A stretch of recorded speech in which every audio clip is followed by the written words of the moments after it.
नाजरीन, दूरदर्शन उर्दू की जानिब से मैं डॉक्टर खुर्शीद एक बार फिर आप सभी लोगों का इस्तकबाल करता हूँ। जैसा आप सभी जानते हैं कि डीडी उर्दू की ये कोशिश है कि वो तिब्ब यूनानी या जो देसी तरीक़ा इलाज यूनानी का रहा है ज़मानों से, उस पर अलग अलग माहिरीन से तबादला ख़याल करती है, जिससे कि इसके साइंटिफिक पहलुओं पर, इसके मुख्तलिफ़ अमराज़ को इलाज करने के तरीक़ों पर तफसील बहस की जा सके। आज हमारे पास जैसे जैसे वक्त गुज़रता गया, पिछली 2 दहाइयों से ये देखा जा सकता है कि हर्बल मेडिसिन या देसी तरीक़ा इलाज की तरफ लोगों का रुझान ज़ाहिर है कि बढ़ा है। जब इस तरह के मामलात होते हैं तो ज़ाहिर है कि उसको रेगुलेट करने वाली अथॉरिटीज़ की ज़िम्मेदारियां भी बढ़ जाती हैं, और जिन दवाओं को वो बनाने वाली फैक्ट्रीज़ हैं या मैन्युफैक्चरर्स हैं, उनकी भी ज़िम्मेदारियां काफ़ी बढ़ जाती हैं। सो आज हम अपने नाज़रीन के सामने एक ऐसे माहिर को पेश कर रहे हैं जो असिस्टेंट ड्रग कंट्रोलर हैं दिल्ली सरकार में, डॉक्टर मोहम्मद खालिद साहब। दूरदर्शन उर्दू की जानिब से सबसे पहले मैं उनका स्टूडियो में इस्तकबाल करता हूँ। बहुत बहुत शुक्रिया दूरदर्शन का और आपका। सर, मैं आपको इससे पहले कि मैं ये बात शुरू करूं कि ये जो ड्रग मैन्युफैक्चरिंग रेगुलेटरीज़ हैं या उसके उसूल व ज़वाबित हैं, उससे हम अपने नाज़रीन को वाकिफ़ करा सकें, मैं ये जानना चाहता हूं कि जैसे कदीम ज़माने में जो दवाएं बनाई जाती थीं, ज़ाहिर है कि उन पर किसी तरह की रेगुलेटरी अथॉरिटीज़ का कोई कंट्रोल नहीं हुआ करता था। लेकिन जैसे जैसे कंपटीशन बाज़ार में बढ़ रहा है, तो ज़ाहिर है कि उन यूनानी दवाओं का भी बाज़ार बढ़ा, लेकिन उस पे मॉनिटरिंग ज़रूरी है, चूँकि आज के दौर में कस्टमर इज़ द किंग।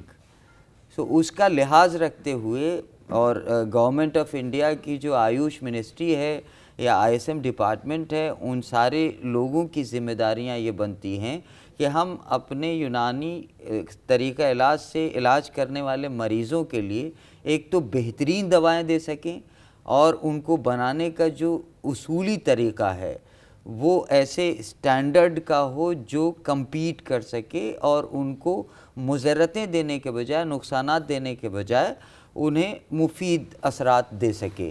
तो सबसे पहले मैं आपके सामने ये सवाल रखना चाहूँगा कि यूनानी दवाओं को बनाने में, किन किन दवाओं को बनाने में लाइसेंस की ज़रूरत हुआ करती है?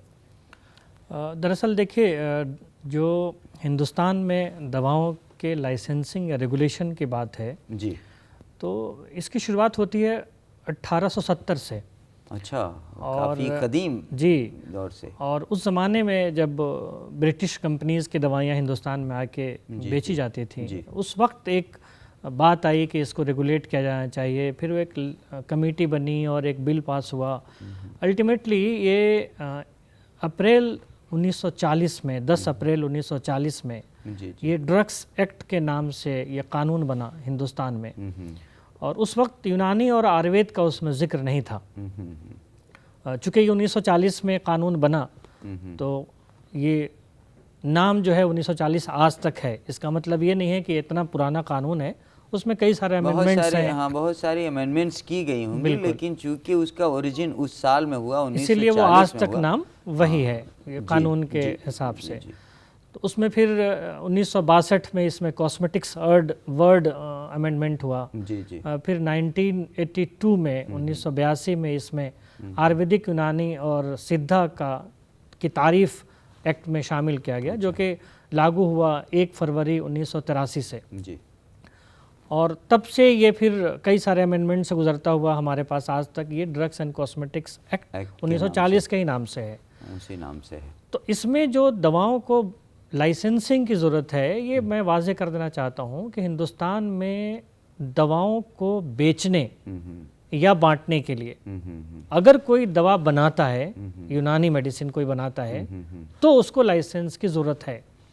अच्छा, तो मतलब ये ज़रूरी है कि अगर आप किसी दवा को बना के बाज़ार में ला रहे हैं या उसको ह्यूमन बीइंग या इंसान इस्तेमाल कर रहा है, बेशक आप उसे फ्री में बांट रहे हों, तो आपको लाइसेंस लेना ज़रूरी होगा। यहाँ मैं एक चीज़ वाज़ेह कर देना चाहता हूँ कि इसमें एनिमल यूज़ के लिए, जानवरों के इस्तेमाल के लिए भी यूनानी या आयुर्वेदिक दवा अगर आप बनाते हैं बेचने और बांटने के लिए, तो उसके लिए भी यूनानी आयुर्वेद में लाइसेंस का प्रोविज़न है। लाइसेंस का क्योंकि आपने इंसान का लफ्ज़ यूज़ किया, तो इसलिए यहाँ ये मैं- नाज़रीन को वाज़ेह करना ज़रूरी है। आपका शुक्रिया अदा करता हूँ कि मैं तो चूँकि WHO के तारीफ़ के एतबार से जो दवाएं जो सिस्टम ऑफ मेडिसिन 100 साल पुराना है, उसमें एनिमल्स के इस्तेमाल और इंसानों के इस्तेमाल का फ़र्क बहुत वाज़ेह कर दिया गया है। बहरहाल मैं अपने नाज़रीन को बताना चाहूँ, शायद बहुत सारे नाज़रीन हमारे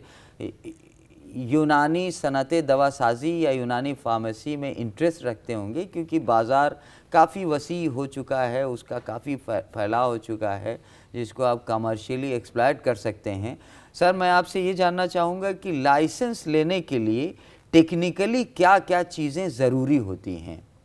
देखिए, अगर आप यूनानी आयुर्वेद दवाएं बनाने के लिए लाइसेंस की बात करते हैं, तो आप इसको 3 हिस्सों में आप इसको समझ सकते हैं जी। एक वो हिस्सा है जिसमें आपको जगह के बारे में बात करनी है कि जिस जगह आप दवा बनाने जा रहे हैं, स्पेस, बिल्डिंग, प्रेमिसेस, फैक्ट्री, उसकी क्या रिक्वायरमेंट है। दूसरे हिस्से में आप बात कर सकते हैं कि जो आइटम है, जो आप दवाएं हैं, वो जो बनाने जा रहे हैं वो किस तरह की दवाएं हैं, किस कैटेगरीज की हैं। और तीसरा हिस्सा होता है जो उसमें टेक्निकल पर्सन्स हैं, जो उसमें दवासाज जो माहिरीन हैं वो कौन कौन लोग होंगे।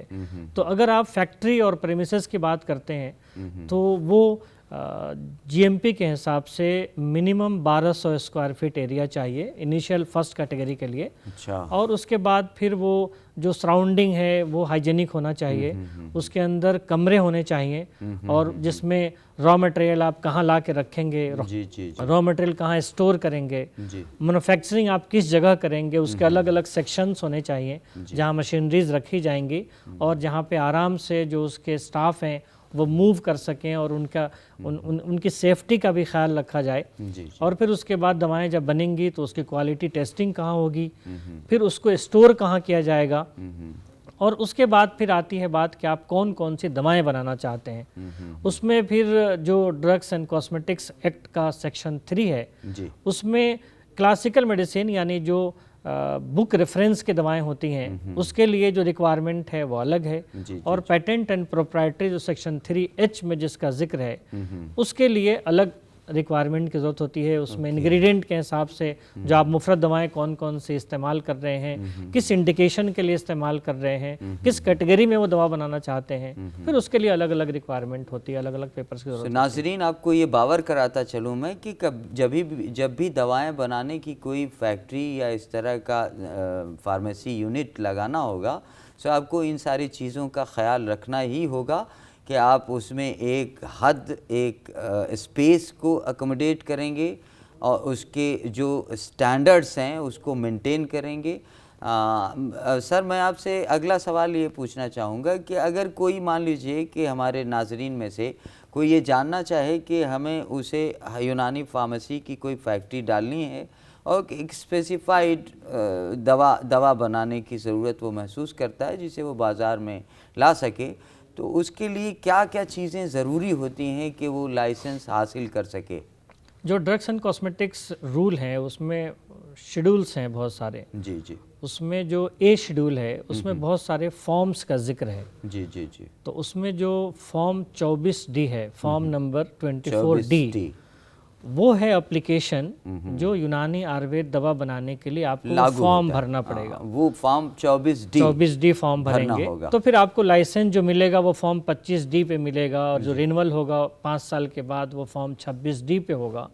ये फॉर्मेट है ड्रग्स एंड कॉस्मेटिक्स एक्ट में। नहीं, जैसे कि थोड़ा सा हमें हमारे नाजरीन को ये फ़र्क बताइए कि 24D से हमने लाइसेंस ले लिया तो वो 25 और 26 कैसे हो रहा है, वो क्या हो रहा है? पहले 24D के साथ साथ जो चीज़ें रिक्वायर्ड हैं वो मैं बता दूं तो नाज़रीन को उससे काफ़ी फ़ायदा होगा कि 24D के साथ एक डिक्लेरेशन फॉर्म आता है जिसमें कंपनी अपने एग्जिस्टेंस को बताती है कि कंपनी प्राइवेट लिमिटेड है, उसका एड्रेस क्या है, क्या वो लिमिटेड कंपनी है, वो पार्टनरशिप है, वो प्रोप्राइटरशिप है, उसका प्रूफ देना होता है, उसको कंपनी का अपना प्रूफ देना होता है, उसके कितने डायरेक्टर्स हैं, उनका एड्रेस, उनके सिग्नेचर्स, उसके साथ फिर वो कंपनी की जो जगह है उसकी ऑनरशिप का प्रूफ देना होता है, सबूत देना होता है कि जो रेंट एग्रीमेंट है या डीड है या जो भी पेपर होंगे जो उसके भी डॉक्यूमेंट्स हैं, कागज उस एरिया के वो जगह का प्रोड्यूस सबूत करना जरूरी होगा। फिर उसका नक्शा चाहिए होता है आर्किटेक्ट से बनाया हुआ। अच्छा। उस नक्शे में एक तो साइट प्लान चाहिए जो उसके अंदर की सारी चीज़ें स्पेसिफाइड हों विथ एरिया, और की प्लान चाहिए होता है जिसमें वो सराउंडिंग्स को बताता है कि सराउंडिंग क्या है, ताकि उससे ये वेरीफाई हो सके कि सराउंडिंग हाइजेनिक है। उसके बाद फिर वो स्टैंडर्ड ऑपरेटिंग प्रोसीजर्स की कॉपी सबमिट करनी होती है जिसमें वो सारे सेक्शंस के एसओपीज बताता है, जो मेयारी तरीक़ाकार है उसका उसमें जिक्र होता है। फिर उसमें मशीनरीज की लिस्ट होती है कि जो मशीनरीज इस्तेमाल कर रहा है वो ज़रूरी मशीनरीज हैं, वो एज़ पर जीएमपी रिक्वायरमेंट के हिसाब से वो उसमें जमा करता है। फिर उसी के साथ वो अपने स्टाफ के टेक्निकल स्टाफ की लिस्ट जमा करता है। अच्छा। उसमें फिर वो जो भी माहिरीन हैं, चाहे वो तबीब हों या लैब टेक्नीशियन हो, एनालिस्ट हों, उन सब की आपको फहरिस्त जमा करनी पड़ती है। चूँकि वो टेक्निकल जो मैन्युफैक्चरिंग होगी वो भी एक्ट में लिखा है कि वो किसी माहिर के सुपरविज़न में और डायरेक्शन में होनी चाहिए। तो एक टेक्निकल स्टाफ तो वो होता है जो मैन्युफैक्चरिंग कराता है और बाकी जो 3 टेक्निकल स्टाफ होते हैं मिनिमम जो क्वालिटी कंट्रोल देखते हैं। ओके। तो इसमें फिर टेक्निकल स्टाफ का बायोडाटा है, उनकी डिग्री कॉपी है, experience area of expertise and experiences, वो सब देना पड़ता है। फिर इसकी फीस है वो 1000 रुपये इसकी फीस है जो 5 साल के लिए होती है। तो 25D पे जब आप फॉर्म भरेंगे तो उसके बाद फिर इंस्पेक्टर या जो डिपार्टमेंट होता है ड्रग कंट्रोल का स्टेट में वो उसको वेरीफाई करता है। अगर वो सारे डॉक्यूमेंट्स ठीक होंगे तो वो इंस्पेक्शन के लिए प्रपोज करता है, और अगर उसमें डॉक्यूमेंट्स की कोई कमी होती है तो वो फिर आपको दोबारा सजेशन देता है कि आप इन डॉक्यूमेंट्स को पूरा कर लीजिए। और अगर सब कुछ ठीक है, इंस्पेक्शन हो जाता है, इंस्पेक्शन पे कोई कमी होती है तो वो फिर आपको टाइम बताता है। इसकी कोई फीस नहीं होती इंस्पेक्शन की। ड्रग्स एंड कॉस्मेटिक्स एक्ट में इंस्पेक्शन की कोई फीस मेंशन नहीं है। और उसके बाद फिर अगर वो सारी चीज़ें ठीक कर लेता है तो as per drugs and cosmetics act 3 महीने के अंदर लाइसेंस दे दिया जाता है या फिर उनके एप्लीकेशन को। यहाँ पे एक सवाल बड़ा इंटरेस्टिंग मेरे जहन में आ रहा है, इजाज़त हो तो मैं पूछ लेता हूँ कि क्या जैसे ड्रग एंड कॉस्मेटिक एक्ट 1940 वो तो एक जनरलाइज नेशन वाइड एक एक्ट है, तो क्या इसमें कुछ तरमीमात स्टेट की तरफ से या सूबाई हुकूमत की तरफ से भी मुमकिन होती है या उसी को यूनिवर्सली फॉलो किया जाता है? ड्रग्स एंड कॉस्मेटिक्स एक्ट में जो अमेंडमेंट है, जो सेक्शन है ड्रग्स एंड कॉस्मेटिक्स एक्ट का, उसमें तो सिर्फ सेंट्रल गवर्नमेंट ही उसमें अमेंडमेंट करती है। अमल दखल सेंट्रल गवर्नमेंट का है, लेकिन जो इम्प्लीमेंट करने की जिम्मेदारी है वो स्टेट की है। सो कोई स्टेट अपनी तरमीमात कर सकता है? ड्रग्स एंड कॉस्मेटिक्स एक्ट में उसमें नहीं कर सकता। जैसे कि मान लीजिए कि 1200 स्क्वायर फीट आप कह रहे हैं, क्या स्टेट को ये अथॉरिटी है कि उससे वो कम कर दे या ज़्यादा उसे as per drugs and cosmetics act नहीं कर सकते। वो अपने जो एरिया के बारे में अगर कोई अमेंडमेंट करना चाहें कि हमारे स्टेट में इंडस्ट्रियल एरिया में लाइसेंस हो सकता है, नॉन इंडस्ट्रियल एरिया में लाइसेंस हो सकता है, हम फलां जगह पे इसको अलाउ कर सकते हैं और इस कैटेगरी को फलां जगह पे अलाउ नहीं कर सकते, वो स्टेट का पर्वी हो सकता है। लेकिन ड्रग्स एंड कॉस्मेटिक्स एक्ट में किसी तरह का अमेंडमेंट उसमें कोई तरमीम किया जाना मुमकिन नहीं है। अच्छा, आप बार बार GMP लफ्ज़ का इस्तेमाल कर रहे हैं, तो क्या हमारे नाजरीन को थोड़ा तफसील से बताइए कि ये GMP क्या है? दरअसल जब ये 2003 से गुड मैन्युफैक्चरिंग प्रैक्टिसेस GMP ये लागू किया था। एक्चुअली शेड्यूल T है ये ड्रग्स एंड कॉस्मेटिक्स रूल्स में, शेड्यूल T है, एक शिक है ड्रग्स एंड कॉस्मेटिक्स रूल में। उसमें दवाओं को बनाने के लिए जो प्रेमिसेस है उसकी तफसील में उसका बयान है, डिटेल्ड बयान है उसमें। और अगर आप उसको तफसील से देखेंगे तो उसमें 2 पार्ट्स हैं, पार्ट 1 पार्ट 2। तो इसका जो मकसद है कि टू इंश्योर ये यकीनी बनाया जाए कि जो प्रेमिसेस है जहाँ पे यूनानी दवाइयाँ बनाई जा रही हैं, बनाई जाने वाली, वहाँ पे जो रॉ मटेरियल है, जो खाम मादा है, जो मुफ्रद दवाएं इस्तेमाल हो रही हैं, वो स्टैंडर्ड उनका कैसा है, वो स्टैंडर्ड हो, प्रेस्क्राइब्ड स्टैंडर्ड हो। दूसरा वो फ्री फ्रॉम कंटामिनेशन हो, आलूदगी से पाक हो। और तीसरा कि जो उनका स्टैंडर्ड है वो उन बुक्स के हिसाब से है जो ऑलरेडी जो हमारे पब्लिश्ड है, जो हमारी पब्लिश्ड बुक हैं वो रेफरेंस बुक के अंदर उनके कैरेक्टराइजेशन पर, उनके इस्तेमाल पर पूरी तफसीलात दर्ज हैं। और जो आप मैन्युफैक्चरिंग प्रोसेस कर रहे हैं उस प्रेमिसेस में, वो प्रोसेस भी स्टैंडर्ड हो। जो दवाइयाँ आप बना रहे हैं वो आपकी क्वालिटी की दवाइयाँ हों। नहीं, स्टैंडर्ड मैन्युफैक्चरिंग प्रोसेस से क्या मुराद है? क्या जदीद दौर के तकाज़ों के हिसाब से और क़दीम ज़माने में जो तरीक़ा मैन्युफैक्चरिंग था दवाओं का, क्या उसका हम इस्तेमाल कर सकते हैं या हमें ट्रेडिशनल सिस्टम का ही तरीका अख्तियार करना होगा? बिल्कुल आप दवासाजी में बिल्कुल आप स्टैंडर्ड इस्तेमाल कर सकते हैं। बल्कि जेएमपी में जो पार्ट 2 में आपसे जिक्र कर रहा था, पार्ट 2 में चूँकि प्रेमिसेस का जिक्र है कि आपके कमरे कैसे होने चाहिए, आपकी सराउंडिंग कैसी हो, पानी की सप्लाई कैसी हो, इलेक्ट्रिसिटी की सप्लाई कैसी हो, वेस्ट मैनेजमेंट कैसा हो, मार्केट की कंप्लेन कैसी होनी चाहिए, उसको कैसे आप मेंटेन करें मार्केट की कंप्लेन को, फिर डिस्ट्रीब्यूशन कैसा होना चाहिए आपका, मैन्युफैक्चरिंग प्रोसेस, इंटरमीडिएट टेस्टिंग, ये सारी चीज़ें तफसील से उसमें जिक्र है पार्ट 1 में।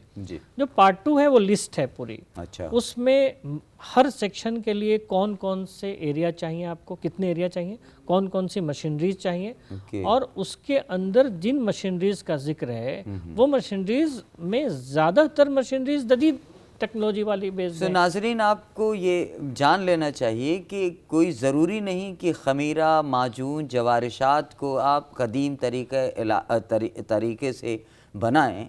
आप जदीद मशीनों का भी इस्तेमाल कर सकते हैं, वो भी गुड मैन्युफैक्चरिंग प्रैक्टिसेस में आता है।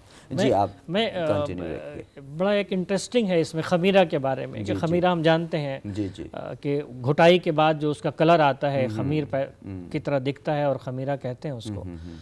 अब आप उस जीएमपी में देखेंगे ख़मीरा बनाने के लिए आपको प्लानेटरी मिक्सचर लेना ज़रूरी है। जी जी जी जी। तो हमें ये देखना है कि हम मॉडर्न टेक्नोलॉजी में जिन आलात का इस्तेमाल कर रहे हैं उन आलात को इस्तेमाल करने के साथ साथ जो उसकी खुसूसियत है वो बरकरार रहनी चाहिए। एथिक्स ऑफ द सिस्टम है, एथिक्स ऑफ द सिस्टम है, वो बरकरार, वो मेंटेन रखना ज़रूरी होगा। वरना shape and forms of the drug in modern और यूनानी एंड आयुर्वेदा में कोई ज़्यादा फ़र्क रह नहीं जाएगा। लेकिन चूँकि एथिक्स ऑफ द सिस्टम को अगर हम काबू में रखते हैं, उसके स्टैंडर्ड और उसकी क्वालिटी को अश्योर करते हैं, तो जाहिर है कि वो रिवायत में रहेगी। और ये स्टैंडर्ड देखिए, गवर्नमेंट ऑफ इंडिया इस पे कई सारी जिल्द इसकी आ चुकी हैं स्टैंडर्ड की, यूपीआई की। और यूपीआई में जिन दवाओं का स्टैंडर्ड पब्लिश हो चुका है, हमारे नाजरीन को यूपीआई की सराहत करिए आप। ये यूनानी फार्माकोपिया ऑफ इंडिया है। एक्चुअली जो ड्रग्स एंड कॉस्मेटिक्स एक्ट है उसमें फर्स्ट शेड्यूल में 14 किताबों का जिक्र है। जी जी। और वो 14 किताबों में से जो 12 किताबें हैं वो कराबादीनी किताबें, कदीम कराबादीन के नाम है। और जो 2 किताबें हैं उसमें से एक NFUM यानी नेशनल फॉर्मूलरी ऑफ यूनानी मेडिसिन, जिसकी कई जिल्दें हैं मौजूद, और एक UPI यानी यूनानी फार्माकोपिया ऑफ इंडिया है। तो इसमें स्टैंडर्ड्स पब्लिश करती है गवर्नमेंट ऑफ इंडिया। नाजरीन, आप ये जान लीजिए कि फार्माकोपिया एक मुस्तनद किताब है जो किसी भी सिस्टम ऑफ मेडिसिन का एक दस्तावेज़ है जिसे गवर्नमेंट ऑफ इंडिया अप्रूव करती है। जी, आप कंटिन्यू रखिए। तो जिन दवाओं का स्टैंडर्ड पब्लिश हो चुका है, शाये हो चुका है, जी जी, तो उन दवाओं का स्टैंडर्ड तो उसी को रेफरेंस में दिया जाएगा। और जो आपकी अपनी पेटेंट एंड प्रोप्राइटरी मेडिसिन हैं जिसको आपने खुद फॉर्मुलेट किया है, खुद नाम दिया है, उसका स्टैंडर्ड मैन्युफैक्चरर को खुद बनाना होता है जी। और आप उसी के रेफरेंस से उस स्टैंडर्ड को मेंटेन करेंगे। जीएमपी का यही फ़ायदा है कि अगर आपने स्टैंडर्ड को मेंटेन किया तो आपका बैच वाइज वेरिएशन नहीं होगा। आप एक दवा आज बनाते हैं, आप 10 साल के बाद भी दवा बनाएंगे तो उसका रंग, उसका मज़ा, उसकी कंसिस्टेंसी, सब कुछ वो सब कुछ यकसा होगा, स्टैंडर्ड मेंटेन रहेगा। अगर आप खुद अपना स्टैंडर्ड एक प्रोसेस वैलिडेट करके रखते हैं आप तो ये जीएमपी का बड़ा फ़ायदा है। फिर उसके अंदर जो एक्सिपिएंट्स हैं, एडिटिव्स हैं, प्रिजर्वेटिव्स हैं, जो दीगर चीज़ें हैं उसके बारे में उसमें GMP drugs and cosmetics rule में ये मेंशन है, रूल 169 में, कि आप इसका रेफरेंस चाहें तो BIS या IP या जो दूसरी PFA की जो रेफरेंस बुक्स हैं आप उससे इसका रेफरेंस ले सकते हैं। जैसे पुराने ज़माने में खालिद साहब ये देखा जाता था कि जो प्रिजर्वेटिव का मेन सोर्स था वो असले खालिज था, शहद था या शक्कर थी। लेकिन कई बार ये देखा जाता है कि इनको अगर हम स्टैंडर्ड से मेंटेन न करें, जो उसका रेशियो है, सो कई बार फंगल इन्फेक्शंस हो जाते हैं। तो क्या हमारे नाजरीन ये जान सकते हैं जो सनत दवासाजी में तबा आजमाई करना चाहते हैं कि हम सिंथेटिक प्रिजर्वेटिव्स को क्या इस्तेमाल कर सकते हैं उसी 169 अगर वो BP या IP इनसे स्टैंडर्डाइज्ड है?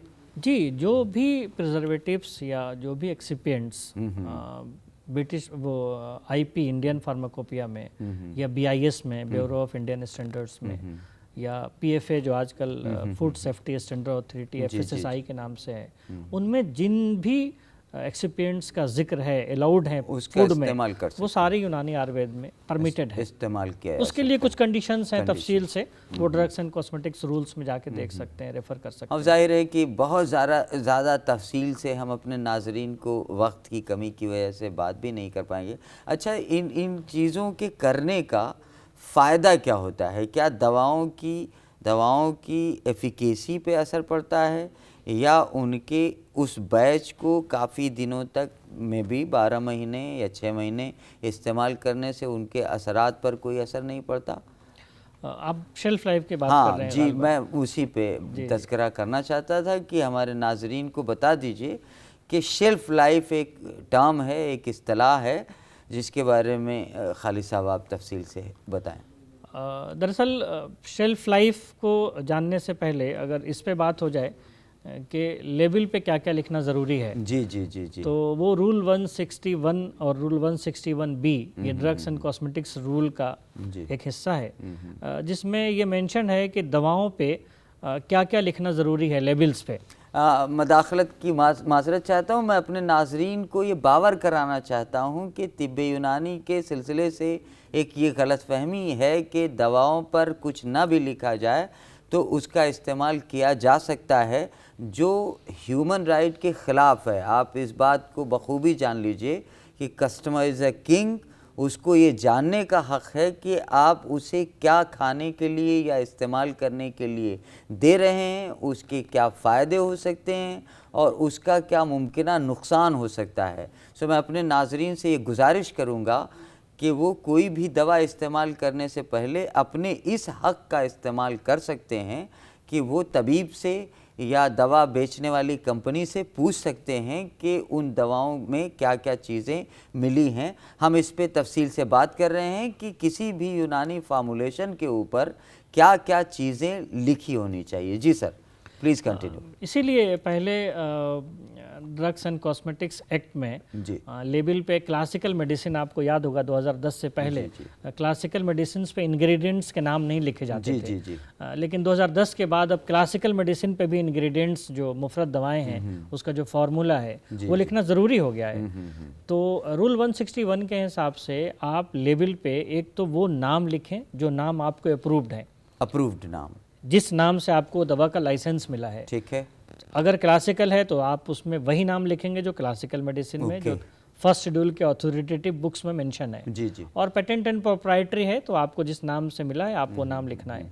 फिर लिस्ट ऑफ इंग्रेडिएंट्स लिखना है, जी, उसके पार्ट्स लिखने हैं, कौन से पार्ट यूज करते हैं आप, किस फॉर्म में यूज करते हैं और किस क्वांटिटी में यूज है वो, जी। उसके अलावा डोज चाहिए, जी, किन किन चीज़ों से बना हुआ है, उसका नाम अगर गवर्नमेंट की किताबों वाला आप ले रहे हैं तो वो मेंशन करना ज़रूरी होगा, और शायद ईयर ऑफ मैन्युफैक्चरिंग भी करना ज़रूरी होगा। हाँ, उसमें मैन्युफैक्चरिंग डेट है, बल्कि उसके लिए भी गाइडलाइन है कि उसका फॉर्मेट जो है वो MM/YY फॉर्म में होना चाहिए, इसी तरह से होना चाहिए। गाइडलाइंस है। आप पहले ईयर नहीं लिख सकते, नहीं, पहले ईयर नहीं लिख सकते, MM लिखना, MM/YY। यानी अगर आप नवंबर 2019 की दवा कोई बना रहे हैं तो आपको लिखना पड़ेगा 11/2019 2019। जी जी जी। उसी तरह से उसकी एक्सपायरी भी, जो शेल्फ लाइफ है, वो भी लिखनी है। अच्छा, यहाँ से हमारी बात शुरुआत हाँ, हुई थी। अब यहीं पे आप हमारे नाजरीन को शेल्फ लाइफ के बारे में बताइए, क्योंकि बहुत सारी समाज में गलतफहमियां हैं कि ये जो देसी दवाएं हैं या तरीका इलाज, चाहे आयुर्वेदा या यूनानी का हो,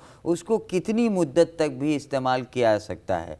सो इसके बारे में आप तफसील से ज़रा नाज़रीन इसके लिए रूल 161B में एक नोटिफिकेशन है, बल्कि ये अमेंडमेंट भी हो गया है जी जी। कि उस लिस्ट में एक लिस्ट पब्लिश्ड है, ओके। जिसमें दवाओं की कैटेगरीज के हिसाब से जो खमीरे हैं, टैबलेट्स हैं, कैप्सूल हैं, माजून है, पाउडर है, सिरप है, अर्क है, इनकी क्या शेल्फ लाइफ होनी चाहिए। जी जी।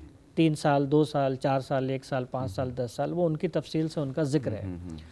लेकिन अभी 2016 में एक अमेंडमेंट हुआ है ड्रग्स एंड कॉस्मेटिक्स एक्ट में, जिसमें ये मेंशन है कि 3 साल के बाद, यानी अगस्त 2019 के बाद, कोई भी पेटेंट एंड प्रोप्राइटरी मेडिसिन का शेल्फ लाइफ अपना डेवलप करके ही लिख सकता है। अच्छा। आपको जो ये शेड्यूल है, ये जो लिस्ट है, ये सिर्फ क्लासिकल मेडिसिन के लिए रहेगा। यानी अगर पेटेंट एंड प्रोप्राइटरी मेडिसिन अगर आप बना रहे हैं, तो उसकी शेल्फ लाइफ स्टडी आपको खुद करनी होगी कि आपकी ये दवा कितने साल तक खराब नहीं होती है, और उस दवा को इस्तेमाल करने के बाद आप जब उसको बनाएंगे तब वो शेल्फ लाइफ आपको उसमें लिखना पड़ेगा। ओके, तो सेल्फ लाइफ और खुद आपकी स्टेबिलिटी स्टडी करनी पड़ेगी आपको। सो अब एक नई इस्तिलाह आपने बीच में हमारे नाजरीन के लिए छोड़ी है, स्टेबिलिटी स्टडी से क्या मुराद है? स्टेबिलिटी स्टडी से मुराद ये है कि आप दवा को अलग अलग बैचेस में बनाएंगे, उसको अलग अलग चैम्बर में रखेंगे, स्टेबिलिटी चैम्बर में, और उसके एक लेबोरेटरी होती है, और उसमें अलग अलग 3 महीने, 6 महीने, 9 महीने इस हिसाब से उसका टेस्ट होता है, और फिर वो जो शेल्फ लाइफ आपका डेवलप होगा वो उसमें मेंशन करना होता है। नाजरीन, और इससे पहले कि मैं विदा हूं आपसे, मैं डॉक्टर मोहम्मद खालिद साहब, जो असिस्टेंट ड्रग कंट्रोलर हैं दिल्ली सरकार के, उनका मैं दिल की गहराइयों से शुक्रिया अदा करता हूं कि उन्होंने हमारे लिए, दूरदर्शन के लिए अपना वक्त निकाला। एक चीज़ मैं इसमें ख़त्म करने से पहले ऐड कर दूं कि जो बात नहीं आ पाई, कि यूनानी दवाओं को बेचने के लिए हिंदुस्तान में अभी तक किसी तरह का कोई लाइसेंस नहीं चाहिए, लेकिन आप लाइसेंस शुदा दवाइयाँ आप बेचें, क्वालिटी की दवाइयाँ आप बेचें। बेचने के लिए, स्टोर करने के लिए, गोडाउन करने के लिए, रिटेल के लिए, होलसेल के लिए हिंदुस्तान में अभी तक किसी तरह के लाइसेंस की ज़रूरत नहीं है।